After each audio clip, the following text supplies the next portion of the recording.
Okay, I want to go over the books I read this year, and I want to explain them and my opinion of them very briefly. Ideally, I'm scared to say it. Ideally, this video is less than 5 minutes long, okay? The Right to Sex, Feminism in the 21st Century by Amya Srinivasan. Our culture's thought on women and sex and how those are intertwined, how it affects women's lives and how it hurts women and how, yeah. Overall, I like and I enjoy and I think it's an important read. There were some parts about sex work. I'm not sure yet. I'm not sure. I'll just leave it at that. I'll leave it vague because I don't remember. I just remember that I was like, I would like to do more of my own reading by other authors on this topic. None of the Love Song by Julie Soto. I had a really, really good time. Okay, it started amazing and then it didn't stay amazing.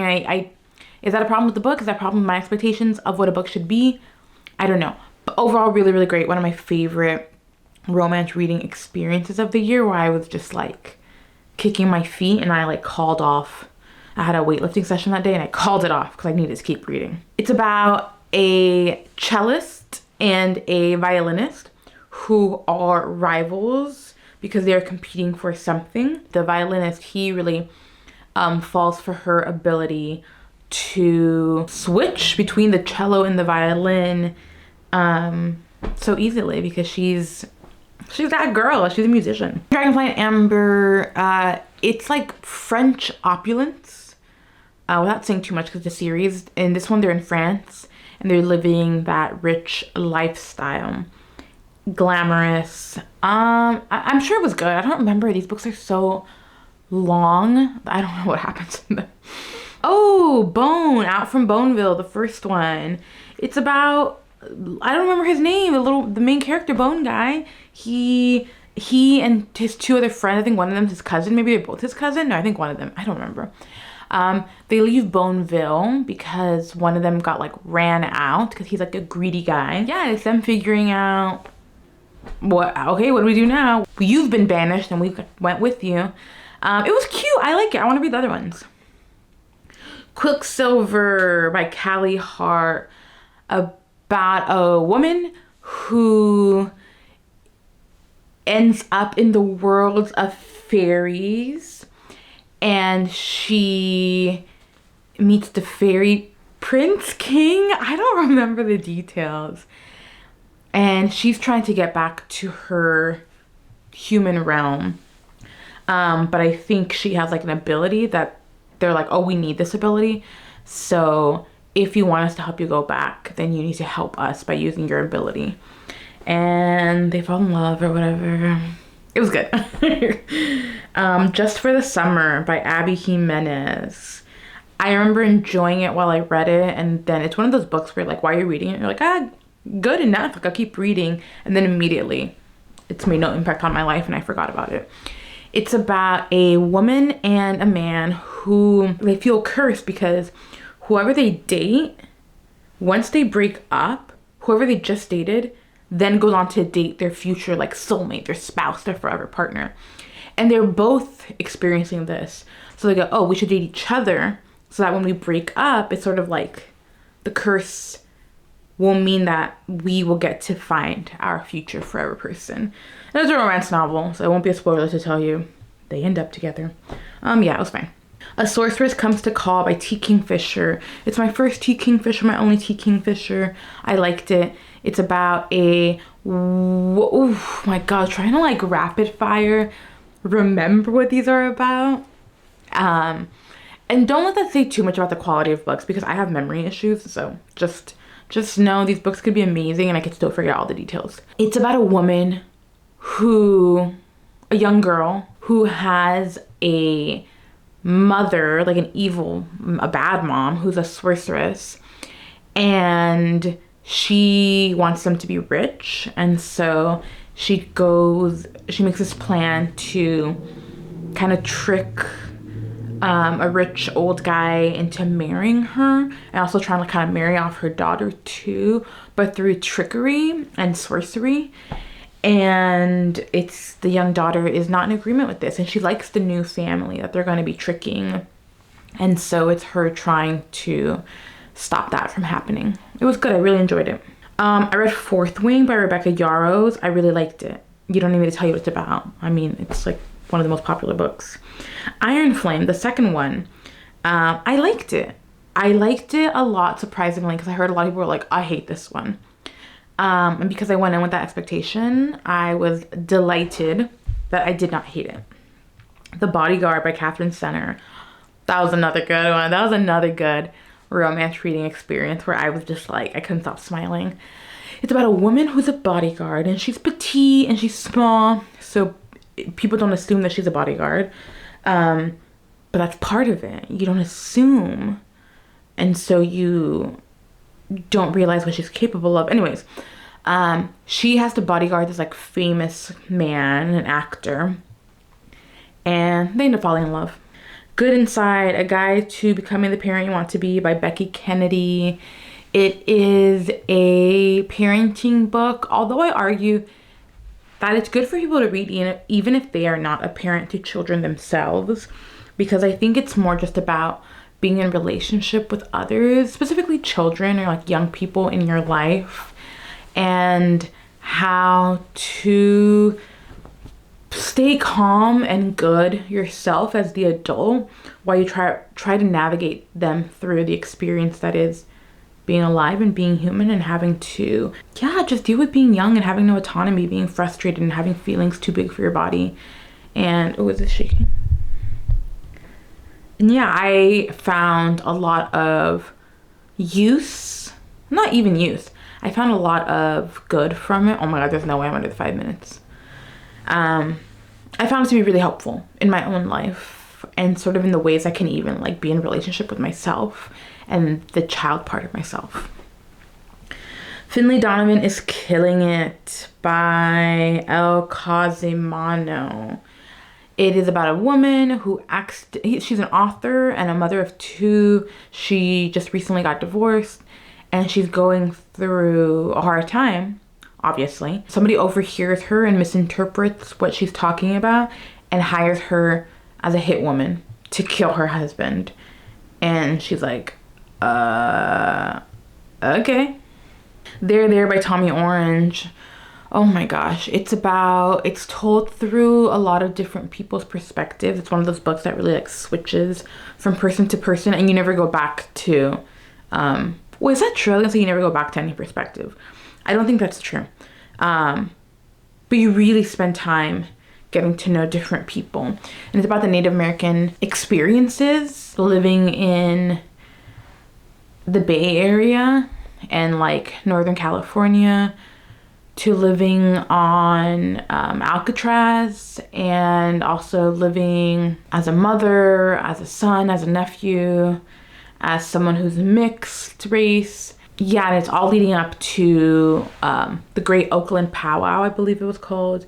And from the start, from that first person's perspective, that there will be violence happening at this powwow. And so you're starting to meet all these people, and they are making their decision to like converge at the powwow. And it's really nerve-wracking because something bad's gonna happen. And it was really good. Really, really good.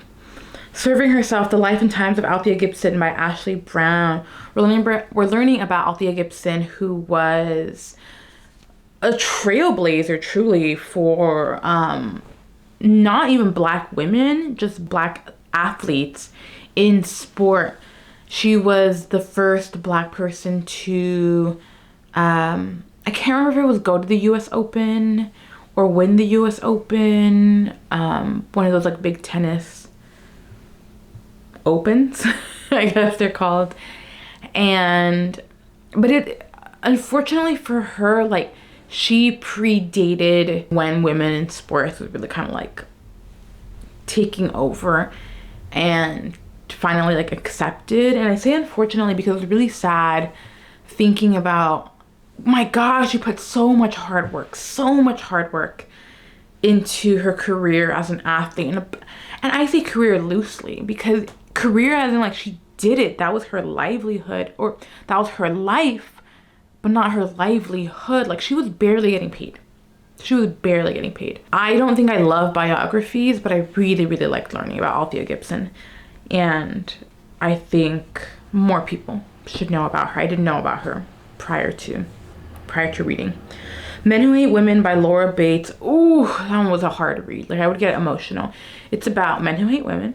It's about the different spheres of men on the internet, and like incel culture and 4chan forums. And Laura Bates really understands this because she poses as like one of them in order to like go into these spaces and hear how it is they are talking about and thinking about women. And oh, it's really hard. Like, if I think about it too much, I'll get upset right now. It's just, it was surprising. It was surprisingly impactful for me as someone who, since I was a teenager, I was like, yeah, I love feminism. I think I did not realize the scope of how bad it is and can get. Yeah, I think I just didn't think about it. And Laura Bates sort of forced me to look at it. And it was hard. It was hard. But I highly recommend. Like, beyond a recommend, like, I think I would require all of us to read it. Assembly by Natasha Brown. It's about a woman who is Jamaican, and I believe she's Jamaican, and she has a white boyfriend who's like affluent, and it's her sort of just like reflecting on her life and race and the struggles, like gender, and the things she's experienced. It's one of those books where it's mostly like the feeling and not so much that the plot is driving it forward. I thought it was clearly Natasha Brown is a talented writer, but it just really wasn't for me that much. 49 Days by Agnes Lee. Oh my god, I cried. It's a graphic novel about, let me see. I kind of want to leave it vague because I didn't really understand what was happening when I was going into it. And that made it like more impactful. And I was like, wait, what in the world is going on? In Buddhist tradition, a person must travel for 49 days after they die before they can fully cross over. And so we're following somebody in those 49 days and also reflecting back on their life and the past. And it was really, it was good. It was hard though. The Swimmers by Julie Otsuka. It's about a woman. Well, what is it about? That's my issue with it. I do not have good memories associated with this book because I felt like I couldn't decide what I wanted to do. Okay, think of two different books. How about that? Book one, a community of swimmers. How does the pool affect them? And the pool is closing, so now what? Book two, it's about a woman with dementia who is now toward the end of her life is kind of like trying to rekindle this relationship with her adult daughter. Yeah, it was not my favorite. Emily Wilde's Encyclopedia of Fairies by Heather Fawcett. I liked it. I forgot the guy's name. I forgot the male protagonist's name. I loved his attitude. I loved the way he talked. It was just so funny. It was sassy. It was so sassy. But it's about a woman named Emily Wilde who goes to Iceland to collect fairy folklore for her encyclopedia of fairies that she is writing. And her, what's the word for somebody you work with? Not coworker, your colleague. Her colleague, this like charming man, is there and helps her because she's like the smart one, the academic, and he's the social butterfly. So together they're a really good team. Iron Widow by Jiranjay Zhao. I remember loving it while I was reading it, and then I was done. I was like, wait, maybe I didn't like that as much as I thought I did. And then as time passed, I keep thinking like, I don't think I liked that as much as I thought I did in the moment. It's about a woman, it's a young adult novel. It's about a young woman, a teenager. They're in this dystopian world where men in the army have concubines because they use these concubines to draw energy from their like life force in order to operate these like big metallic robots in the army. And it's about a young woman who is very upset with the way that women are expected to serve men, give up their lives for these men. She takes it upon herself to do something about it. Dude, in what world was this gonna be 5 minutes long? Howl's Moving Castle is about a wizard. Is he a wizard? I think so. It's about a wizard named Howl who actually, I'm gonna take that back. He is not the protagonist. I would say the protagonist is Sophie. I almost forgot her name. Sophie, who gets cursed and turned into an old lady. And she is trying to figure out how to get uncursed, and she meets Howl, who is a wizard, and he's very, very, very quirky. And she's living in his castle, his house, and she's helping him clean it up. And it's about all the little adventures they get into. The Girls by Emma Cline. Was that my favorite book of the year? That may have been definitely top 3. Oh my god, The Girls by Emma Cline. Oh my god, Emma Cline. Oh my gosh, she's such a good writer. She's such a good writer. It is about a young girl who maybe is like 14 years old, and she feels really like isolated from social groups, and like she doesn't have a lot of friends, and the one friend she does have, it doesn't feel like natural. And so it's about her like looking for her place, and then she meets these beautiful girls, the girls, and they kind of invite her to like, hey, like come hang out with us. And so who is she to say no to these beautiful girls? And they're a little bit older too, so it makes them like extra cool. And we, find out that they are members of a culty, bad vibes group. We are kind of going back and forth between when the main character was a young girl and when she was an adult, reflecting on this. And we know that a murder happens, and we don't know how involved or not involved our protagonist is, but it was like inspired by Charles Manson and the killings. Shark Heart by Emily Hobbick is about,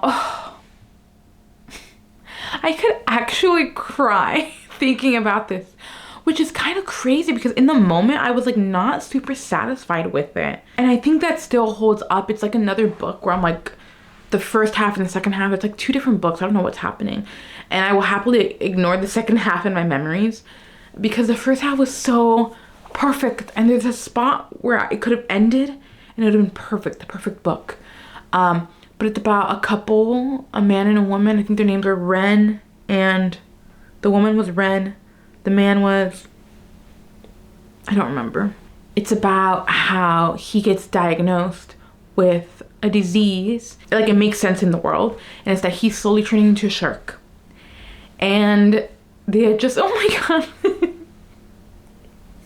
And they had just gotten married, and he gets diagnosed with it, and it's them figuring out like, oh, we can get through it, we can get through it.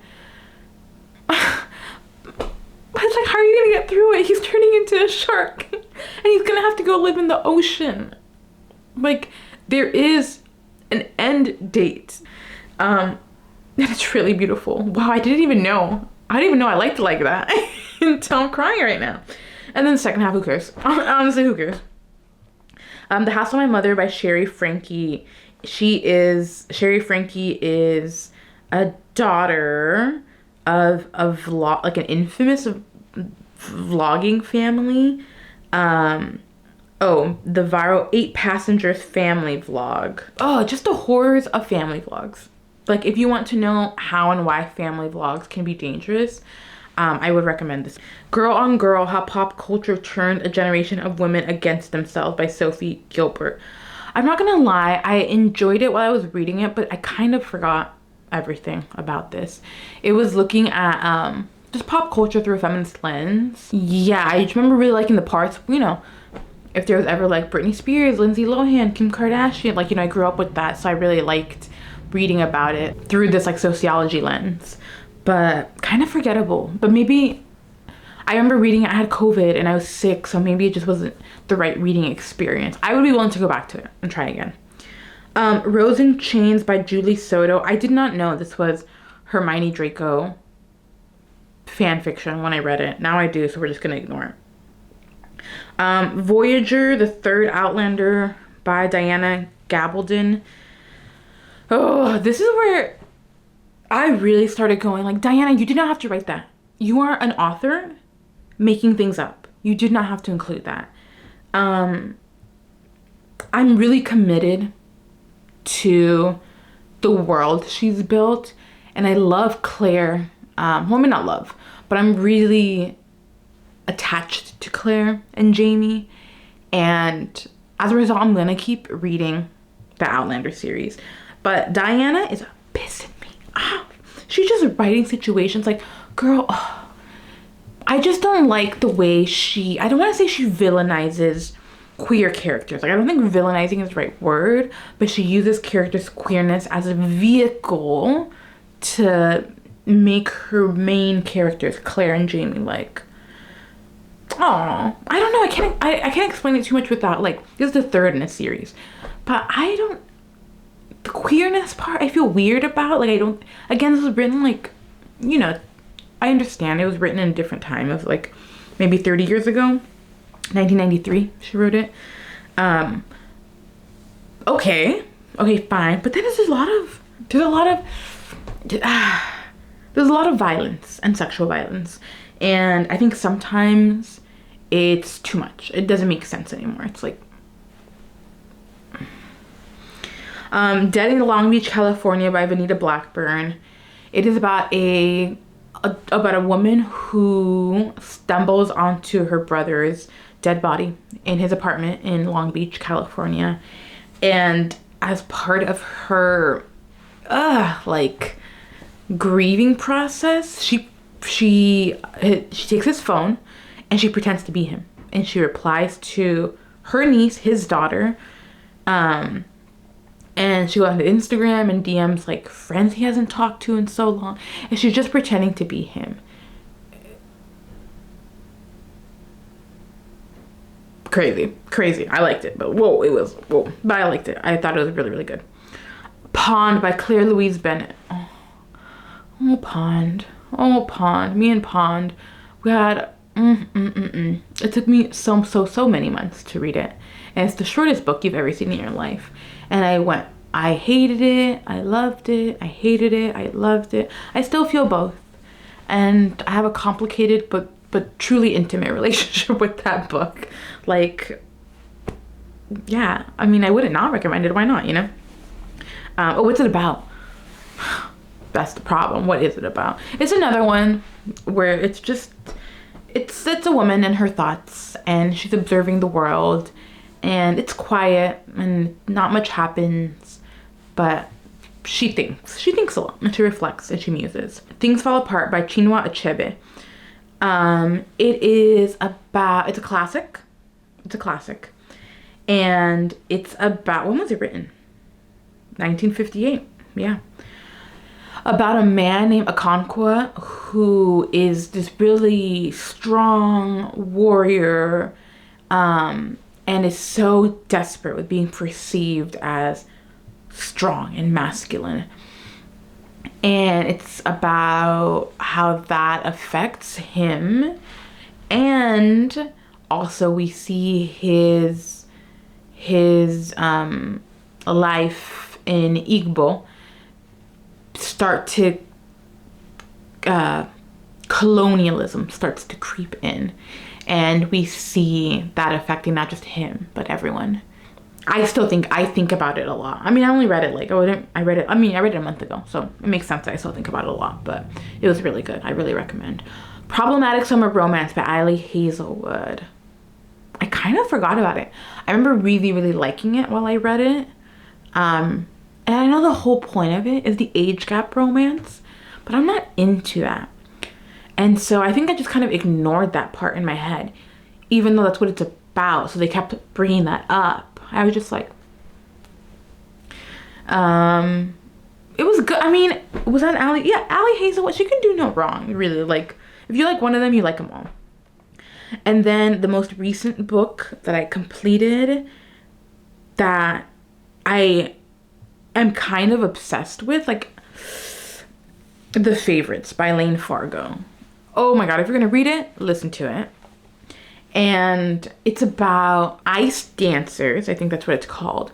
And they're in this really toxic but passionate relationship with each other. And they're trying to make it to the Olympics. And oh my God, it's like a drama series. It is intense. And sometimes in the middle, I was like, okay, I'm over it. Because you can only do this so many times, right? You can only like almost make it to the Olympics, but then tragedy happened. You can only do that so many times until I'm like, I get it. I understand the formula. So like, surprise me. I don't think I loved the ending, but I feel so good about the first, let's say 40% of the book, that I'm still willing to call it one of my favorites, because it set such a strong impression from the beginning. And because the audiobook was produced so well, I really felt like I was in the world. And now sometimes I watch ice dancing on YouTube. Okay, those were the books I read this year. Thank you. I wonder how long this took.